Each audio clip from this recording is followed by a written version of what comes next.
চৌধুরী বাড়ির ছোট বৌমা হিসেবে তুমি এতদিন যেভাবে মিথ্যে কথা বলে এসেছো, তার জন্য তোমাকে শাস্তি পেতেই হবে ছোট বৌমা। আর সেই শাস্তি আমি তোমাকে দেব। অনেকগুলো দিন আমরা একসঙ্গে আনন্দ করে কাটালাম, শেষটা যে এরকম হবে কেউই ভাবতে পারোনি হয়তো। কি হয়েছে বাবার? নিশ্চয়ই বড়সড় কোনো গন্ডগোল হয়েছে। কি লুকোচ্ছেন আপনি সবার কাছ থেকে? যতক্ষণ না জানতে পারছি আমার যে শান্তি হবে না। শ্যামা, আপনার চোখ কিরকম ছলছল করছে। শ্যামা, আপনি কিছু লুকোচ্ছেন? শ্রদ্ধেয় ছোট কর্তা, আপনাকে এতদিন ধরে একটা কথা বলতে চেয়েছিলাম, বলে উঠতে পারি। আমি গান গাইতে পারি। আপনি কৃষ্ণ মন্দিরে বাড়ির বাগানে যার গান বারবার শুনেছেন, সে আমি ছোট কর্তা। আমি বড় অন্যায় করেছি, তাই আমি সিদ্ধান্ত নিয়েছি আমি আপনার সামনে আর কখনো আসবো না। পারলে আমাকে ক্ষমা করবেন ছোট কর্তা। ও মা, আমি তো ছোট বৌদির ঘরে গেলাম, কই ছোট বৌদি তো নেই সেখানে। দাদা, বাসটা বিল্লগ্রাম পর্যন্ত যাবে তো? না না দিদি, গোপালপুর পর্যন্তই তো লাস্ট। যাবে না? তাহলে গোপালপুর অব্দি চলে যাই, বাকি পথটা না হয় হেঁটেই চলে যাব। ওই দেখ কি আসছে, দেখ। কে? ওই দেখ। ও ওই দেখ। ও মামনি, দাঁড়াও দাঁড়াও দাঁড়াও, কোথায় যাচ্ছ? অন্ধকারে কোথায় বাড়ি না, এদিকে এসো, আমরা তোমায় পৌঁছে দেবো। কোথায় যাচ্ছ?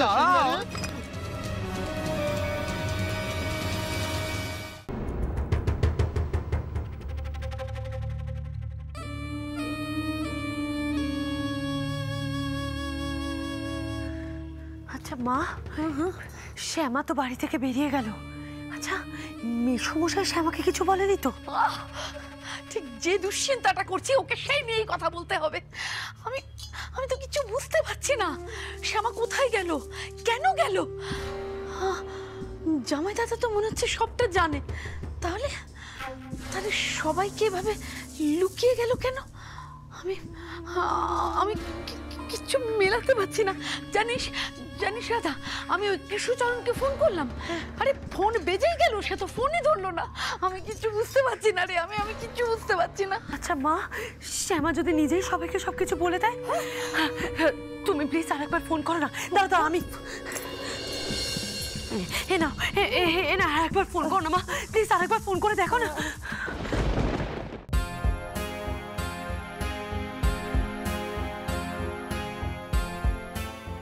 বাবা, আমার কিন্তু ব্যাপারটা মোটেই সুবিধা ঠেকছে না। শ্যামা শ্বশুর মশাই হঠাৎ করে ফোন করে বললেন শ্যামা এই বাড়িতে আসছে। কেন আসছে বলুন দেখি? আরো কি বললেন, কেউ যদি জিজ্ঞাসা করে বলতে আমাদের কোনো আত্মীয় স্বজন অসুস্থ, কারো কাছে কিচ্ছু যেন আমরা জানতে না চাই। তাই তো বললাম। এত লুকোচুরি কেন বলুন দেখি? আপনার কি কোনো রকম আশ্চর্য লাগছে না এই সমস্ত দেখে? যা বলছে সবই তো মেনে নিচ্ছেন। না আসলে কি হয়েছে বৌমা, দেখো আমি তো ভীষণ চিন্তার মধ্যে পড়ে গিয়েছি। মানে বুঝতে পারছি না ঠিক যে কি হয়েছে, আমার কি করা উচিত। আর সব থেকে বড় কথা দেখো, বেআই মশাই তো অত্যন্ত ভালো মানুষ, সেই জন্যই তার কথা আমি শুনছি। আরে বাবা, আমাদের জামাইও তো খুব ভালো মানুষ, এক কথার মানুষ। দেখুন, পরে যদি ও শুনতে পায় যে আমরা তার সাথে মিথ্যে কথা বলেছি, তাহলে আমাদের সম্মানটা থাকবে বলুন দেখি? এইটা তো তুমি ঠিক কথাই বলেছো।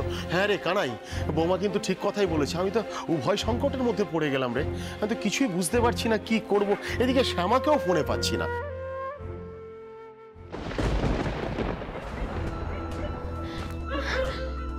মনে হচ্ছে এই রাস্তাটা দিয়ে গেলে তাড়াতাড়ি বাড়ি পৌঁছে যাব। ওই দেখ কি আসছে, দেখ। কে? ওই দেখ। ও মামনি, দাঁড়াও দাঁড়াও দাঁড়াও, কোথায় যাচ্ছ? অন্ধকারে কোথায় বাড়ি না, এদিকে এসো, আমরা তোমায় পৌঁছে দেবো। কোথায় যাচ্ছ? দাঁড়াও দাঁড়াও দাঁড়াও দাঁড়াও, পৌঁছে দেবো। দাঁড়াও দাঁড়াও, পৌঁছে দেবো। যা, চলে গেল। চল।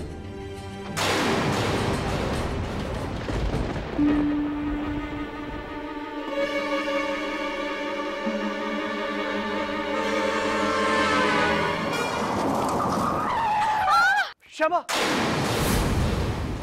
ও তোমাদের কিচ্ছুটি না জানিয়ে চলে আসছে, এইটা সত্যিও ভারী অন্যায় করেছে। প্লিজ ওনাকে বলে দেবেন, এই অন্যায়ের জন্য আমি ওনাকে সহজে ক্ষমা করব না। মা, আমি বেরোচ্ছি। না নিখিল, তুই কোথাও বেরোবি না। যে নিজে গেছে সে নিজেই ফিরবে, আমার দিব্যি রইল। তোমার ঘরে তোর সে একটা কাগজ রেখে এসছে। কিসের কাগজ? ছোট বৌদির তোকে লেখা কোনো কাগজ। বাদবাবু, তোমাকে না জানিয়ে, তোমাদের কাউকে না জানিয়ে আমি আমার কিডনি রিয়াকে দেওয়ার সিদ্ধান্ত নিয়েছি।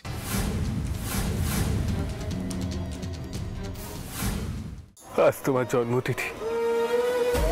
আজ বাবা মশাইয়ের আনন্দের দিনে আমি দূরে সরে থাকলে তুমি তো কষ্ট পেতে করো না। সবার সঙ্গে আনন্দে মেতে থাকার ভান করে যাচ্ছে, কিন্তু মনটা যে মাঝে মাঝে মুচড়ে উঠছে। বুঝেছি, তুমি অভুক্ত। অনন্ত নাগ রাজেন্দ্র শিব পদার্চনরত মহাপাপ বিষম হত্যা করতু মে। এ মন্ত্র লোকনাথ কি করে জানলো? হে নাগরাজ, ক্রোধ সংবরণ করো। আমি তাকে কথা দিয়েছি সেনাপতি মশাই, তাকে ওই জাদুকরের ডেরা থেকে ফিরিয়ে আনতে হবে। তোর এত বড় স্পর্ধা, আমি তোকে কিছু জিজ্ঞেস করছি আর তুই চুপ করে আছিস, আমার কথা জবাব দিচ্ছিস না। দাঁড়া, এক্ষুনি তোকে আমি।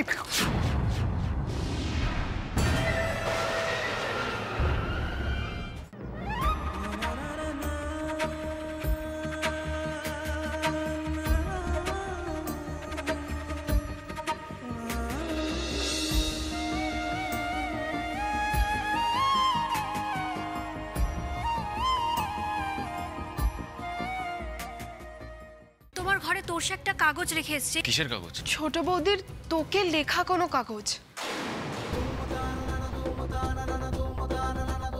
বাদবাবু, তোমাকে না জানিয়ে, তোমাদের কাউকে না জানিয়ে আমি আমার কিডনি রিয়াকে দেওয়ার সিদ্ধান্ত নিয়েছি।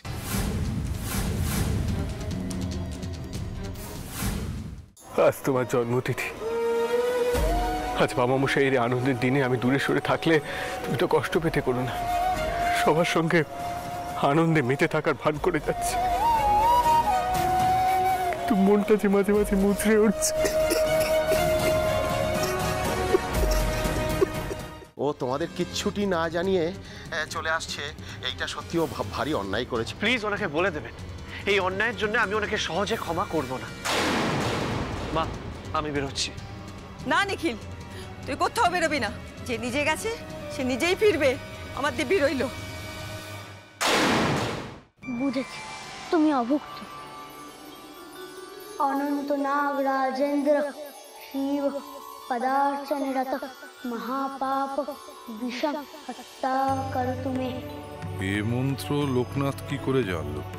হে নাগরাজ, ক্রোধ সংবরণ করো। আমি তাকে কথা দিয়েছি সেনাপতি মশাই, তাকে ওই জাদুকরের ডেরা থেকে ফিরিয়ে আনতে হবে। তোর এত বড় স্পর্ধা, আমি তোকে কিছু জিজ্ঞেস করছি আর তুই চুপ করে আছিস, আমার কথা জবাব দিচ্ছিস না। দাঁড়া, এক্ষুনি তোকে আমি।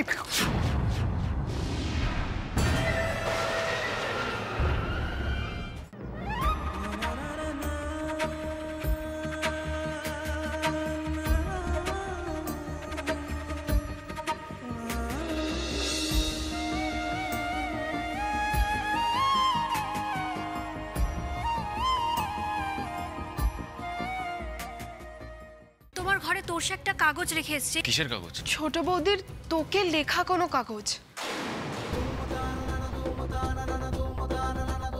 বাদবাবু, তোমাকে না জানিয়ে, তোমাদের কাউকে না জানিয়ে আমি আমার কিডনি রিয়াকে দেওয়ার সিদ্ধান্ত নিয়েছি।